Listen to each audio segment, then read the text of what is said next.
another full-scale lockdown that would come right after Christmas. And other states, notably California, have a lockdown in place as well. Larry Kudlow is with us this morning, top White House economist. Yeah, you're there. Larry is now on. Larry, it seems to me that you're locking down a lot of California and maybe a lot of New York. These are big population states, big economies.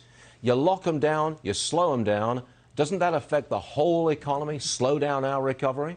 Sure. It's really the only obstacle to the recovery. I mean, the economy is basically still booming, frankly. But yes, because of, I think, misguided policies, the lockdowns are killing small businesses.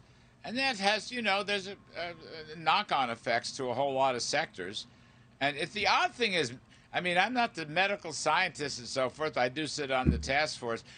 What these states are doing with, by the way, faulty metrics, they're telling people you can't go to work. In some cases, your kids can't go to school.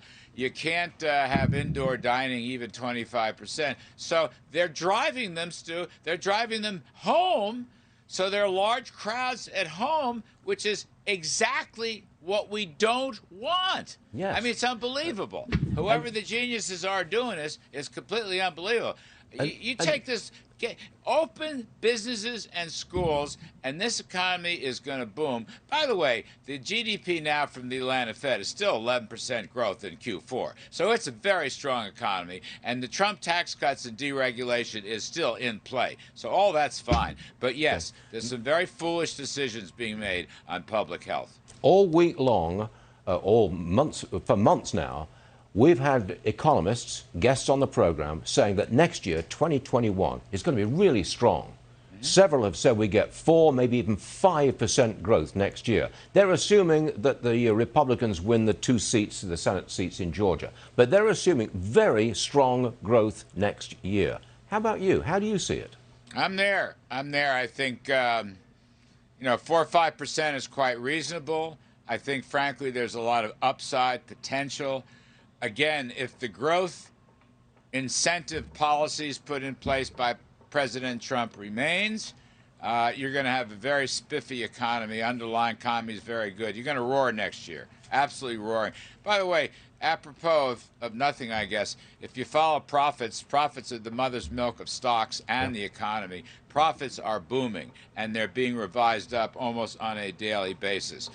But help is on the way. As you know, the vaccines coming out of the gate, very, very strong. We may have 100 million vaccines by late February or March, or even more, because some of the other companies are progressing. So that's going to be a very important thing. And I will say this: as we have this holiday season, and I'm repeating the advice of our health experts in Vice President Pence's task force. People must still, even if you get the vaccine, you've still got a mask, you've still got a distance, you've still got a hygiene. We'll get through this. Now, there's a light at the end of the tunnel, but let's not let up on those basic safety guidelines. We're constantly told that we're going to have a huge relief package when the new Congress takes over in 2021. An enormous amount of government spending. We're also going to get a great deal of government borrowing because of that spending, and a great deal of Fed printing of money. We've never been in this situation before. Classically, we're told that when you do that kind of thing, you end up with inflation or the debt bomb explodes. You're not worried about that at all? Well, look, I don't want to predict next year's legislative session. Again, we have to get through the Georgia elections. I happen to be optimistic that they will do very well. The 2 Republican candidates will do very, very well, Mr. Perdue and Ms. Loeffler. Having said that, we have to, I'm a day at a time guy, Stuart, so I'm just saying, let's get through this short-term rescue package, which has some awfully good things in it, particularly with respect to extending the small business loans, the PPP, to getting out the unemployment assistance programs, $300 federal plus up, and helping out with direct mail checks. These are not long-term stimuli by any stretch of the imagination, but in the short run, everything provides liquidity to get through the latest virus spike. Once we get that done, they're closing in. They're not quite done yet, by the way. There's still some policy issues, but that will be very helpful in the short run. Long run, Stu, look, we need to focus on letting people keep more of what they earn.